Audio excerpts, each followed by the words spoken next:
Welcome back to my channel, all you beautiful people. I am so happy to be back. Took a little bit of a break, but we are coming at you today with the 6 things I wish I knew before I started my fitness journey. So I'm going to be vlogging today, but also giving you these 6 things along the way. So let's just get right into it. Into our first thing I wish I knew when I started my fitness journey is that weights and lifting are the core of what will help me get to my goals. Now, this is dependent on what your goals are, but for me, the goal was to tone up, build muscle, lose fat. And I, for a long time, prioritized cardio over weightlifting, as a lot of women do in the beginning. And this is not to say that cardio is bad. I still incorporate cardio, but I prioritize weightlifting before I do my cardio. So on this particular day, I did an entire leg session of lifting, and then I ended with 20 minutes on the treadmill of steady state cardio just to get some steps in. So if your goal is to get stronger, to become more sculpted, lose body fat, look more muscular, you're going to want to prioritize any form of resistance training over doing cardio, whether that's calisthenics with your body weight or lifting heavier weights.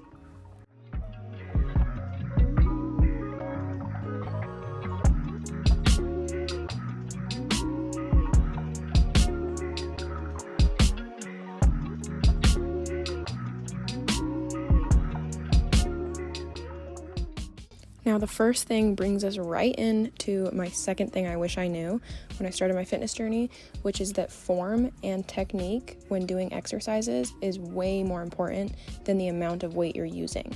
So once I got the idea that I needed to be focusing on weightlifting, I started focusing on the number of how much weight I was lifting and really pushing myself, which, yes, it's great in an aspect to challenge yourself, but it is a lot more important that you are having a good mind to muscle connection, doing the exercise properly, because if you load up that bar, say you're doing squats, you just put as much weight as you can on it, and you're not even doing the squats properly, you're not even activating the muscles that you want to grow, then you're not going to have muscle growth, and you're probably just going to end up with injuries.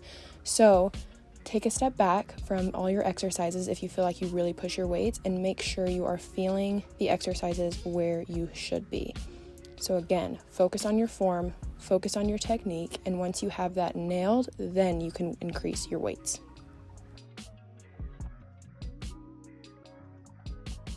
Hello guys, I'm back from the gym. We set our Christmas tree up, but we haven't put any decorations on it at all. I just made myself second breakfast.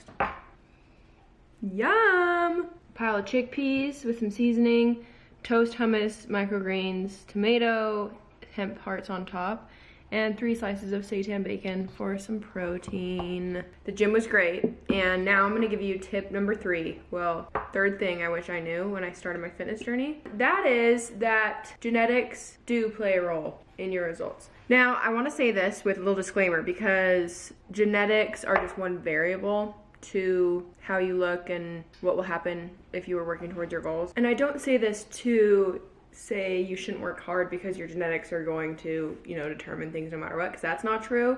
I say this because I used to really compare myself to certain people. I wanted to look like them. After years and years and years on my fitness journey, I have now learned that yes, genetics do have somewhat of a factor, and you're never going to look exactly like someone else, no matter if you eat exactly like them, if you train like them. Everybody's genetics are different. The way we hold our body fat is different, just everything, our bone structure. There are just some things you cannot change. The reason I want to bring this up or say this, and I wish I knew this earlier, is because it helps me to focus on me and being the very best version of myself that I can be, and pushing my potential, and not trying to look like someone else or eat like someone else, but just focusing on myself. So genetics do play a role. They're not the only role. There's a lot more that goes into it: hard work, consistency, all the things. But aim to look like the very best version of yourself, to feel like the very best version of yourself, not to be like someone else. Okay, I'm gonna eat my breakfast, my second breakfast, and we'll move on. All right, guys, time to head out of the house. I'm gonna go to, guess where? Barnes & Noble.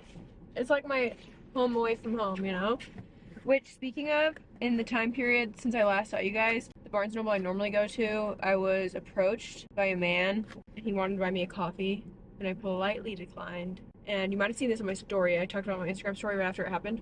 But he didn't really want to take no for an answer and continued to follow me around the store. So it was kind of terrifying. And since then, I have really become a self-defense girly. I'm going to link these products down below because I think every woman should carry them with them. So I've got my mace in case I need to mace someone in the face, and I know how to use it now. And I have this thing called a birdie where you just pull it off of here and it alarms pretty loud and flashes a light. So self-defense, you know. And I'm also reading a book called The Gift of Fear on Audible, and it's about how to predict violence, because apparently there's signs that make it very predictable, and kind of how to handle situations where when you're approached alone and stuff like that, things to look out for. So all in all, it ended up being a minor situation, but it made me extremely uncomfortable, and now I'm never going to go back to that Barnes & Noble again. So we're going to a new Barnes & Noble today. Luckily, I have a few to choose from. But I'm glad it happened because now I feel like I'm more prepared and I'm more aware and I'm on the self-defense train. So anyway, side note, just wanted to tell you guys about that. I'm gonna link that book down below. Definitely recommend reading it, listening to it. But anyway, we're gonna go to Barnes & Noble, the new one, and I'm gonna work on my behavior change course. I'm also gonna read a little bit too of my fun book. This is the book I'm reading right now, a fiction, If He Had Been With Me. Apparently it's a sad one. I can sense it coming. But I'm about that far through it. And yeah, that's going to bring me to the next tip. I guess they're not tips. It's going to bring me to the next thing I wish I would have known earlier. And that is that health and fitness is all encompassing. And that it needs to be taken in a deep health approach, which I've posted about on my training page and what my philosophy kind of is with training my clients. But that involves health in all different life aspects: emotional, mental, physical, relational, environmental, just so many different facets.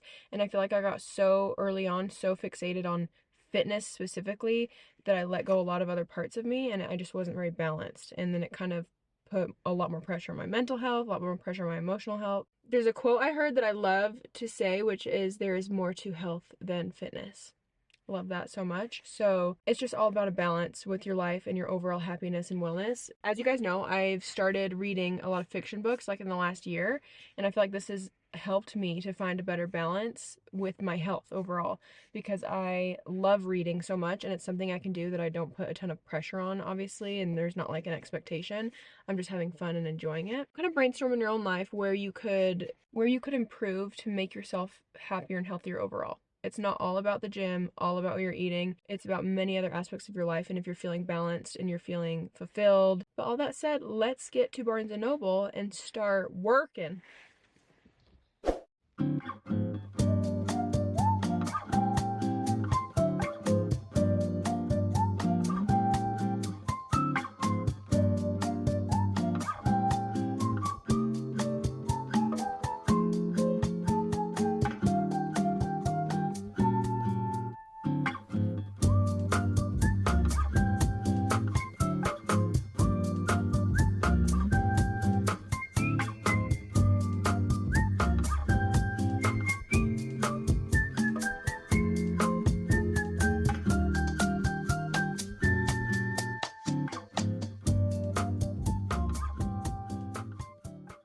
We just made an early dinner, and I was cutting jalapenos, fresh jalapenos, and then I had to blow my nose. So now my nose is on fire with the essence of jalapeno. This is what we're eating. Teriyaki tofu, there's some brown rice at the very bottom of that. Mushrooms, onions, the jalapeno, cilantro, all with the little vegan ranch on top. Yum!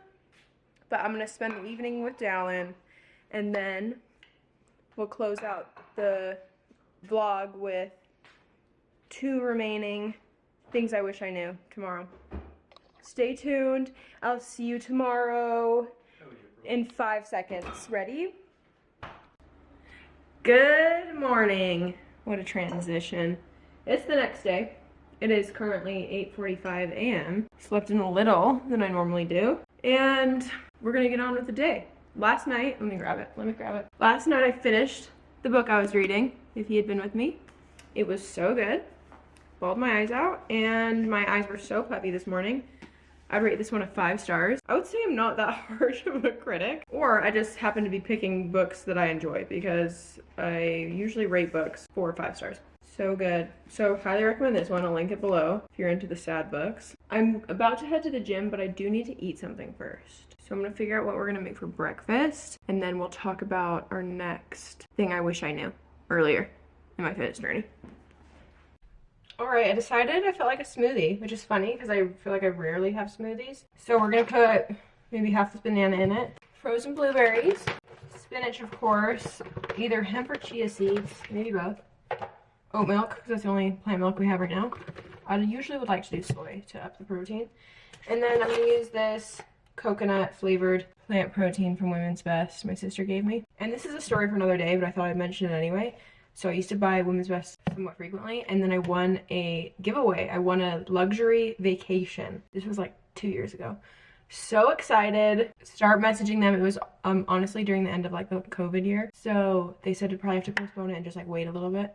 So then after a few messages back and forth over like a 6-month period, they ghosted me. Completely ghosted me, will not respond to any of my messages, any of my emails. So I don't know why they're toying with my heart like that. So I thought I won a luxury vacation and you could pick like any destination in the world. I was getting so hyped, but let that be known, Women's Best does not stick to their promises. So I actually haven't bought anything from them since. A little bit bitter about it, just a little, because I mean there's bigger problems in the world, but just annoying. Okay, anyway, let's make this smoothie.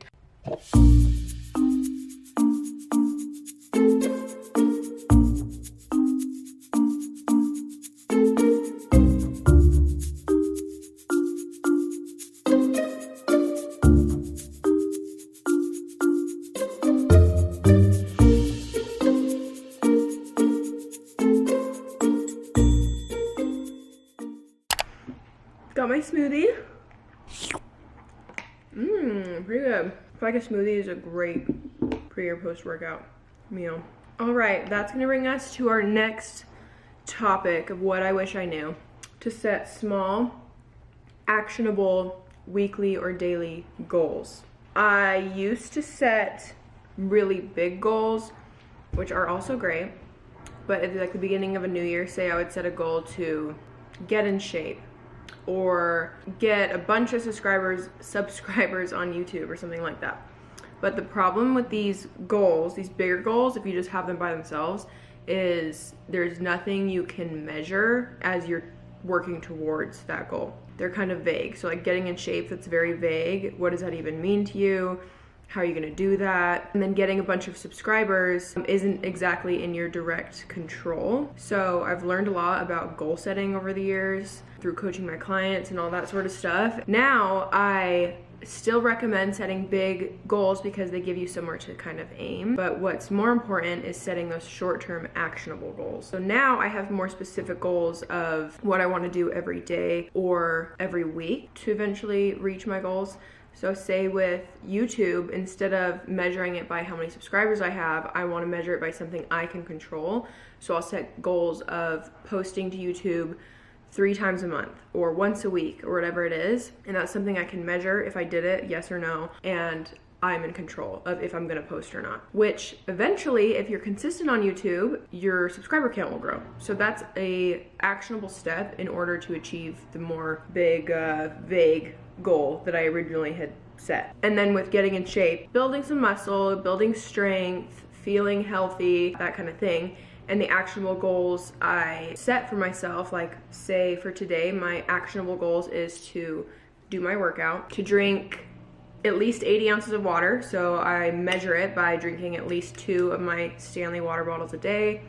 And then I'm also not tracking food right now in MyFitnessPal, but I am tracking it with photos. So that's another one of my actionable goals, is to take photos of my food for the day just to kind of get a better awareness of what I'm eating. Other thing about setting short specific goals that are actionable is that you can focus on these specific goals more than a broad goal like looking a certain way, and being able to measure your progress day by day on these actionable goals. It's going to keep you motivated, whereas if you're just constantly thinking about something more vague, you get discouraged quicker because you can't measure that progress that you're making. So I highly recommend setting yourself short-term, daily, weekly goals that you can take action on that are specific. So for example, here's my little food journal from a few days ago. I take pictures of all my meals and I write little notes on them. This is an app I've been using. I'm just using the free version. It's called See How You Eat. Hello, you guys. Back from the gym. a little yellowy in here. So I decided not to film my workout just because I filmed yesterday. I don't know, 2 workouts in 1 video just feels like too much to me. I've been home for a while now. It's actually already 1:45, 1:40. And I'm packing because Dal and I are going to St. George for Thanksgiving. And I kind of hate packing because I feel like I can't pick out an outfit unless I physically put it on my body and make sure I like it. I'm feeling so run down and tired. So I don't know what's going on. I hope I'm not getting sick, because that would suck. Me and Dal bought these wellness shots the other day, so I think I'm gonna take one right now just in case. Here's an immune one. Make sure I'm not allergic to anything in it. Oh, pineapple juice. Okay, we're gonna go with this one. Wellness. Coconut water, lemon juice, ginger, cayenne pepper. Much better. Okay, but I'm gonna take this, and then we'll get to our last thing I wish I knew. Ooh. Here we go.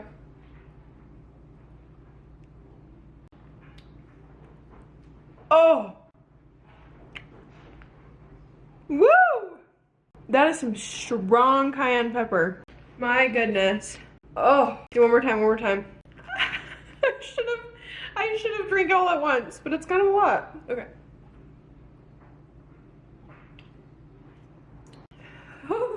Sick. That better make me so healthy. So Mana has a babysitter this weekend while we're out of town.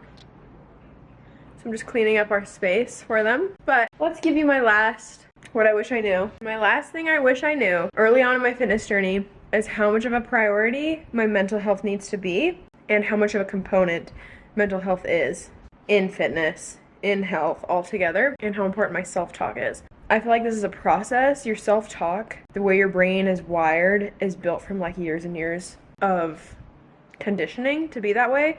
So changing the wiring of your brain, changing the way you think about yourself takes time, but I just wish I would have maybe recognized that sooner, that my mental health was such a big component. I feel like I am definitely in a better place. I'm definitely more resilient, more strong now mentally. Yeah, I just wish I would have realized how much like my stress was affecting my body and the way I was talking to myself, and how you need to come from a place of self-love in order to have a successful fitness journey, rather than a place of self-hate, which I think a lot of people start from a place of self-hate and it evolves. But just as much as you can, you know, pay attention to what you're saying to yourself and things like that.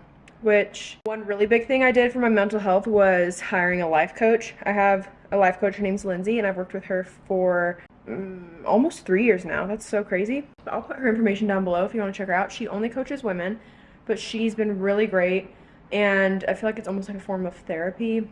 Therapy would also be good, having someone to talk to, doing things every day to take care of yourself, limiting your time on social media, journaling, meditating, all sorts of that stuff. Really focusing on being present in the moment. I guess that's it. I hope you guys enjoyed this video and got some useful information out of it you can apply in your own life. I guess I'll say goodbye. I'll show you the book I'm reading on my drive down to St. George. Can't wait. We're starting this series. It's a really long series if you don't know much about it, but it's very popular. So I'm so excited. We're gonna get started on it. Court of Thorns and Roses. Anyway, I hope you guys liked this video. If you did, be sure to give it a thumbs up. Don't forget to subscribe, and I will see you guys in my next video, and happy Thanksgiving. Bye guys.